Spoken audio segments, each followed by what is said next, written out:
c'est quoi le CPM, est-ce que... Et j'ai besoin de savoir, techniquement parlant, est-ce que la personne qui est devant moi comprend déjà le travail sur lequel il est en train de faire. Et ce qui fait que si vous êtes entrepreneur et que vous êtes à la recherche d'un profil en particulier, vous cherchez par exemple un comptable et vous n'êtes pas comptable de formation, n'allez pas faire cet entretien. Allez d'abord chercher un comptable, même si c'est un de vos amis, même si c'est un de vos collègues qui est comptable et qui s'y connaît, qui fait d'abord la première partie de l'entretien pour vérifier déjà est-ce que les bases techniques sont là, oui ou non. Et vous venez en deuxième lieu pour vérifier si la vision s'accorde. Parce qu'en fait, ce qu'on oublie, c'est que des fois, l'entrepreneur, il a on va dire, on a une vision un peu simpliste de la chose.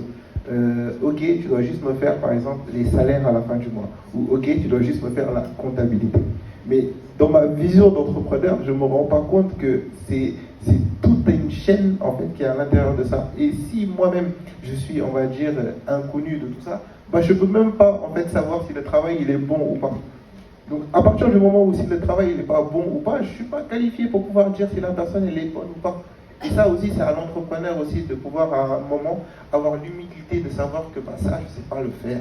Et comme je ne sais pas le faire, je prends une personne qui sait et qui va pouvoir me dire est-ce que cette personne peut ou pas.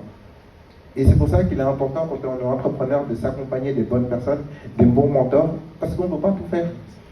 Moi, je connais ma technologie. Je sais que je suis spécialiste en stratégie digitale et tout ce qui va être lancement de campagne, etc., etc. Ça, c'est mon domaine. Mais si vous m'amenez sur d'autres domaines, je ne sais pas.